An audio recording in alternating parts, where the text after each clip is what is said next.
Alors, heureusement, bon, il y a quand même des trucs qui vont mieux. Le Proche-Orient, par exemple. Faites un effort, là, parce que sinon, on n'y arrivera jamais. Enfin, évidemment, c'est pas... Mais, hein la Syrie, par exemple. Regardez, alors, hein la Syrie libérée. J'ai bien aimé le titre le lendemain dans les médias. La Syrie libérée par des islamistes radicaux. Un oxymore. Enfin, on dit islamistes radicaux, faut pas non plus. Ils ont l'air cool plutôt, ceux-là. Vous avez vu leur chef, là, en Syrie? Le mec s'est rasé la barbe, il a remis un costume, il a pris son vrai nom. Dans 3 mois, il tue le cochon, lui.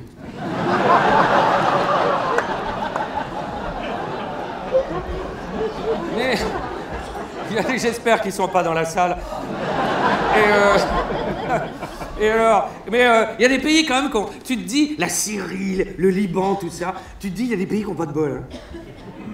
L'Iran, oui, si on fait la liste, là, voilà, enfin bon, l'arabe. Alors, c'est quand même 52 ans de Al-Assad en Syrie. Voilà, boucher de père en fils. Là, ils décident de fermer la boutique. Et là, ils sont remplacés par un autre boucher, mais halal. Oh la vache. Alors, sinon, au niveau du conflit, israélo-Hamas, israélo-Hezbollah, israélo-Liban, israélo-Palestine. Alors, il y a eu un cessez-le-feu. Faites un effort, parce que sinon, montrez que vous avez mauvais fond. Bon, on sait très bien que les cessez-le-feu au Proche-Orient, c'est comme le rassemblement de la gauche. Ça va péter, mais on ne sait pas quand. Bon, alors, d'un autre côté, Netanyahou, quand même, bien, a besoin d'une guerre, sinon il va en prison. Voilà. Donc vous faites quoi à sa place? Hein? Alors, évidemment, pour critiquer ça, hein? On vous donne le choix demain. Demain, on vous dit, la guerre continue, tu vas pas en prison, il continue. Vous faites quoi? Faut essayer de comprendre, ce pauvre homme. Alors, sinon, au niveau des... ça s'est arrêté la trêve, parce qu'au niveau des échanges d'otages, ça a merdé un peu, voilà. Alors, du coup, Israël a envoyé... voilà, 400 morts. Alors, avec l'autorisation de Donald Trump, hein, parce que, eh ben oui, logique, il faut tout raser, sinon la femme de ménage, qu'est-ce qu'elle fait? Alors, et il y a eu, échange quand même d'otages. C'est quand même une bonne nouvelle. Montrez un peu votre joie. Échange d'otages contre prisonniers. Alors, pour l'instant, il y a eu 33 otages israéliens échangés contre 2000 Palestiniens prisonniers.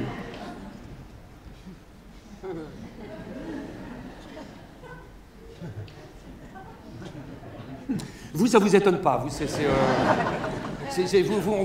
Vous voyez pas que le mec s'est gouré dans la calculette, là.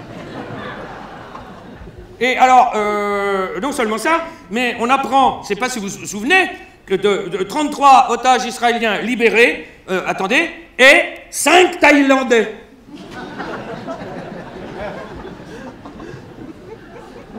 Ça vous étonne pas non plus, ça, c'est... On est dans la bande de Gaza, conflit israélo-palestinien, il libère qui? 5 Thaïlandais. Et vous? Bah oui, bah, bien sûr. Qu'est-ce qu'ils foutaient là-bas? Ces Thaïlandais de merde! Ils sont pas sur le menu, normalement! Alors, comment tout ça... Il y a des moments, j'ai honte.